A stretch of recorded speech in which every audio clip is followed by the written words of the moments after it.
Hi, I'm Karen Marshall. I'm a member of the State Republican Executive Committee, and I'm on the Convention Planning Committee. And I want to welcome you to the convention process. I hope you'll participate, and we look forward to seeing you at the conventions. It's not hard, just follow the steps, and we welcome you in. Welcome to the convention process. I hope that you will be participating and that you aren't intimidated by it, because average patriotic citizens are like you participate all the time. And we are more than happy to have it this year in San Antonio, Texas for the 2024 Texas Republican State Convention. But first, you have to be elected to get there. And I'm here to help you learn how to do that. It's a multi-step process. Step one is to attend, participate, and get elected from your precinct convention, to step two, your Senate district convention, and then there you can be elected to step three, the state convention, happening here in San Antonio, Texas at the Henry B. Gonzalez Convention Center. That's a pretty simple thing, but it requires some details on your part. Step one is a precinct convention.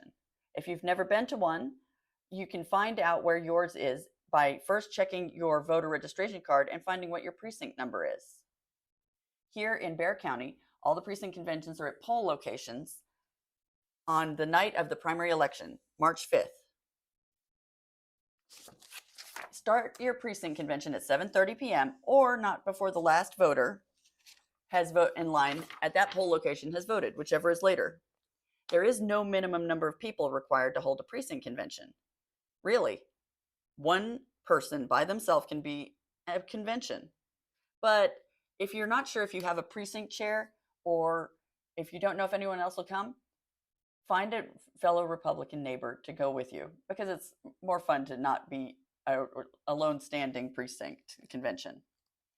Now, just so you know, when you get to the poll and you ask for the precinct packet, or your precinct chair does, poll judges have nothing to do with precinct conventions other than holding the packets and letting you in the building.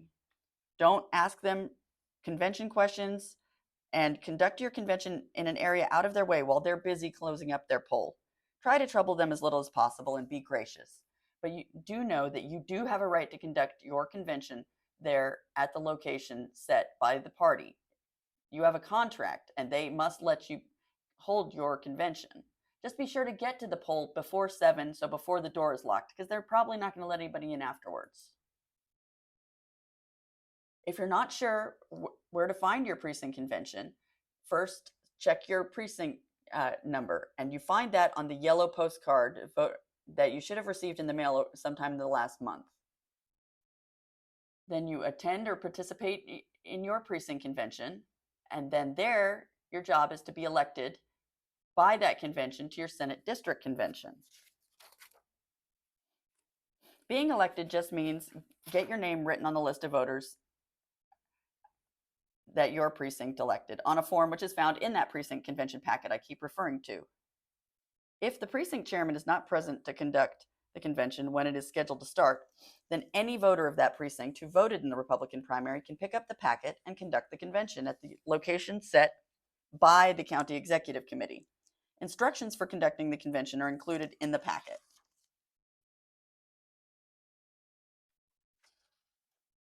There are 2 items of business which you may conduct at the precinct convention.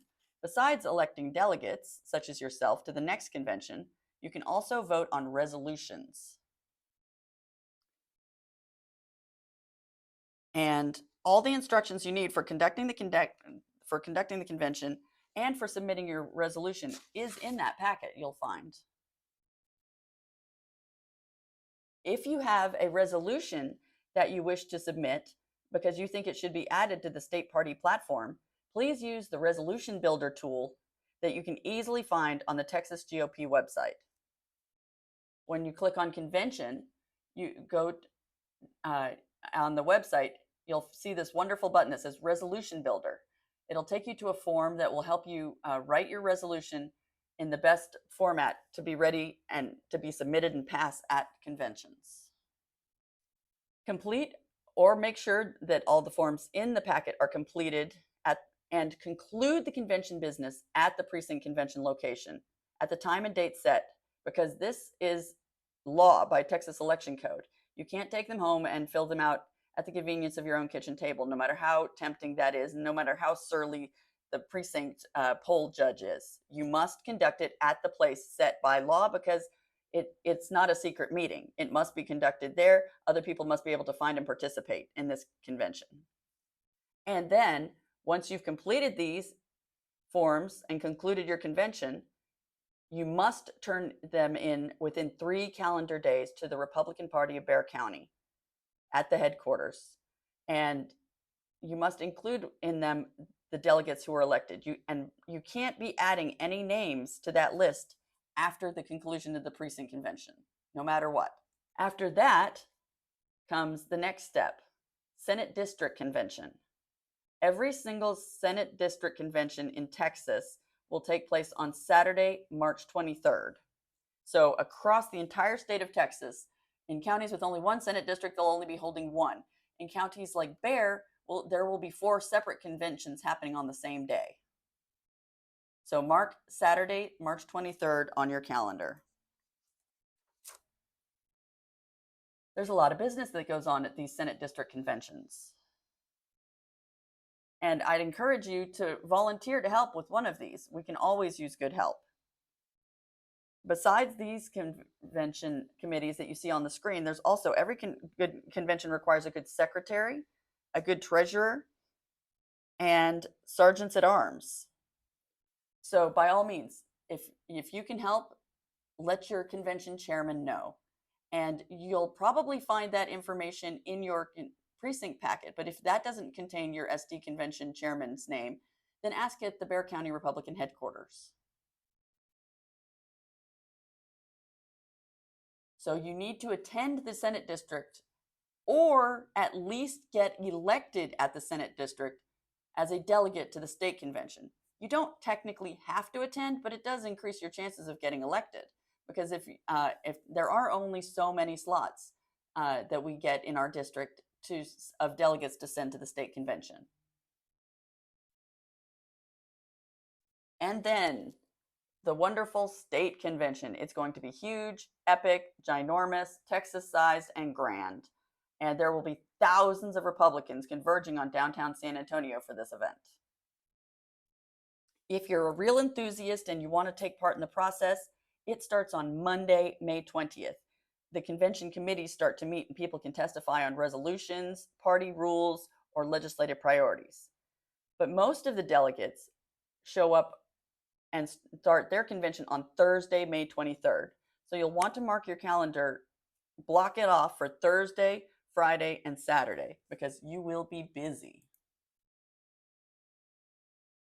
After your precinct conventions and SD conventions on March 23rd, registration will open up. And to register for the convention, you go to the Texas GOP website and click on the convention tab that you see here. You can also find all kinds of other useful documents and information about every level of convention there, from the precinct convention to the Senate district convention to the state convention. So check back often. It's a repository of all kinds of useful information.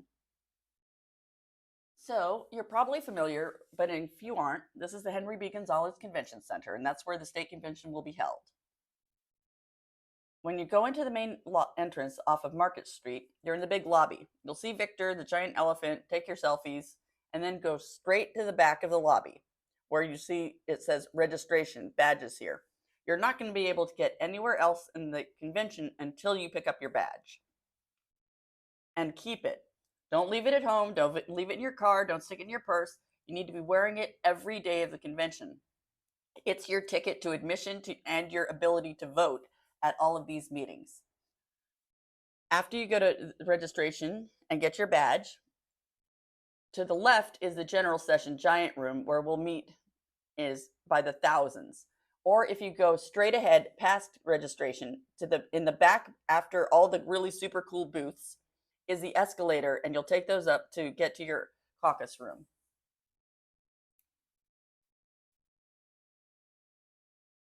There's Victor. We all love Victor, and currently he's getting a facelift. Apparently he's having a little plaster work done. The people who get to vote at this convention are going to be determining the next Republican Party leadership, plus our priorities, our platform, our rules, and determine our presidential nominee from Texas. Delegate registration will open on the night of March 23rd after we're all done with our SD conventions. Because you can't register before that because you're not technically elected as a delegate yet.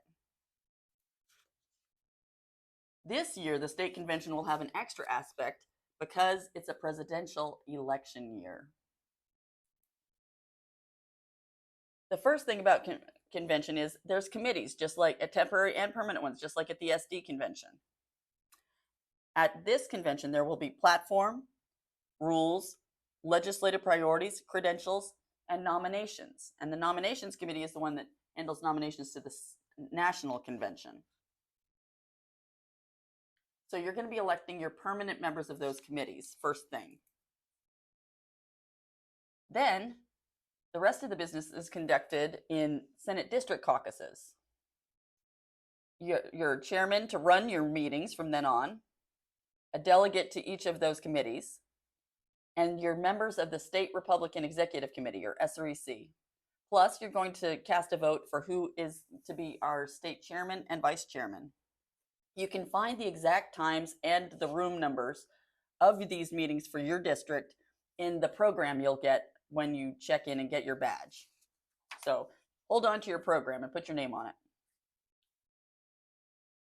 Then we have, because it's a presidential election year, we have another kind of caucus meeting, congressional district caucuses. And these will take place Thursday afternoon and Saturday morning. So you'll have two of them. First, you have to elect somebody to run the meeting. Then you elect a delegate from your caucus to be on the nominations committee. And they'll be one of the people who has a say in who gets to go to the national convention. You're going to vote for our Texas Republican National Committee man and committee woman. Those are our representatives at the RNC. And then you're going to elect 3 delegates to the national convention and 3 alternates. Every congressional district only gets to send 3 people as delegates, no more. So it's a pretty competitive race. And last but not least, you elect your so famous member of the Electoral College, because they cast your district's vote for president. Now, I want you to understand, these are all run by volunteers. They all take a long time to vote. But people getting out of their seats, moving around the room, or changing seats makes counting delegates present and passing out and collecting paper ballots for each vote much more difficult. And it slows the process, and nobody wants to sit there longer. The other thing is, when we're casting votes, please keep your conversation to a minimum when announcements are being made or when the procedures for the voting is being explained, because not everyone in the room necessarily has great hearing, and with more ambient noise, delegates are miss what's going on, and that's another delay to make the process take longer. General meeting means the meetings in the giant room where all the delegates, the thousands of delegates, all the caucuses meet. And these are going to be, there's going to be 4 of these. Thursday, twice Friday, and then once on Saturday. Now, there are suggested times for these, but depending on how fast or slow the Senate District Caucus and Congressional District Caucus meetings took, these can get delayed, so kind of be patient. And it's not being caused by anybody running the convention. It's just a matter of how fast people are able to conduct the business and how many contentious subjects come up. This is what the general session will look like. You can't just sit anywhere. You have to sit in your Senate district and look for the post with the number on it. And looking for cues like people you know from your own neighborhood is another idea. The first 3 are going to be Senate district caucuses in our general. You'll sit by Senate district caucus. The last one, you're going to sit by congressional district caucus. So you're not going to sit in the same place. So be mindful of that. Don't just be in a habit of going to the same one that time. Now, one of the questions is, oh, do I have to pre-register? I don't know if I can go or not. Well, if you don't sign up in advance, you're going to have to stand in longer lines. You're going to miss more meetings and just be more irritated before you can start participating. I highly recommend you do. Free to Write, Jamie Mathis, and Sharon are here from here in Bexar County are in charge of the registration. Don't be pains in their caucuses. But if for some reason you fail to register in advance, when you go in the lobby of the convention center, turn left, go up these escalators you see the photo of, and go across the atrium to that room in the corner. That's going to be the accounting room, and that's where you're going to need to go to sign up and to register and be able to attend the convention. You're going to need to have a photo government issued ID to pick up your badge because we believe in voter ID. We want to make sure that it was the person who was elected as a delegate who actually is showing up and voting in the party. You are not going to be able to pick up like your husband or your wife or your son or your daughter's badge for them. Each person needs to show at registration their own ID and hand it over to be issued a badge. When you register, you're going to have the opportunity to buy a ticket for, like, for example, the congressional luncheon or the big Friday night gala. And you're not going to receive any paper tickets for those. You're going to have those keyed in on the code on your badge. So all you need is your badge to get into all the events that you've paid to get into. So that's another reason why don't leave your badge and pre-register so you can sign up for those events because they do fill up. Another thing to look for is fabulous swag and great officials booths. A lot of the big state level elected officials will have booths at the convention where you can meet them, and they have great photo ops. And also there you can get some of the coolest t-shirts with the most irreverent sayings, bumper stickers, jewelry, patriotic bling that you have ever seen in your life. So be sure to swing through the vendor booths while you're at the convention and support businesses that support us as Republicans. Last couple pieces of advice I have, and one of these is not listed, bring an eraser. We vote on the platform using a Scantron, and I wound up having the community eraser last time because the pencils that we were issued didn't have erasers, and people had trouble with how to sign up at the top. So bring an eraser. Also, don't do what I do. Don't wear cute new shoes. Wear comfortable shoes. Conventions inevitably involve a lot of walking. Bring a light jacket or scarf because we have very little control over the temperature in the rooms. Bring a couple of snacks in your pockets because it's a long day and food, there's always long lines for it. And bring some cash. Bring a portable phone charger because you cannot believe how many people are standing around trying to find outlets. And you're going to miss voting in your caucus if you're having to go charge your phone. Don't expect to be able to be using the internet and your emails at will. There's thousands of people on the internet all in one spot. It's going to be spotty and slow. So if you want to have a document at your disposal on your phone, I recommend before you leave home, you download it. Like download the rules, download the platform, anything that you're going to want to have access to that requires the internet, have it pre-downloaded. Parking downtown San Antonio isn't fun. It's expensive and it's rare, and you're going to have to walk a long way. So if possible, either stay at the convention hotel, and there's a block of rooms that's going to open up, or catch a ride or carpool with other delegates. Last but not least, plan on not being able to get anywhere at the drop of a hat. Places are crowded, things are complicated, and you don't want to be late. You don't want to miss roll call. You want to be there to form a quorum and get to vote in every ballot on every ballot that happens in your caucus. Please, by all means, check out the Texas GOP convention part of the website. It's a vast resource of all kinds of forms and facts that you'll find extremely helpful. And if you have any remaining questions after you check out that website, by all means, email us at conventions@texasgop.org. I hope you found this helpful, and I can't wait to see you all at convention.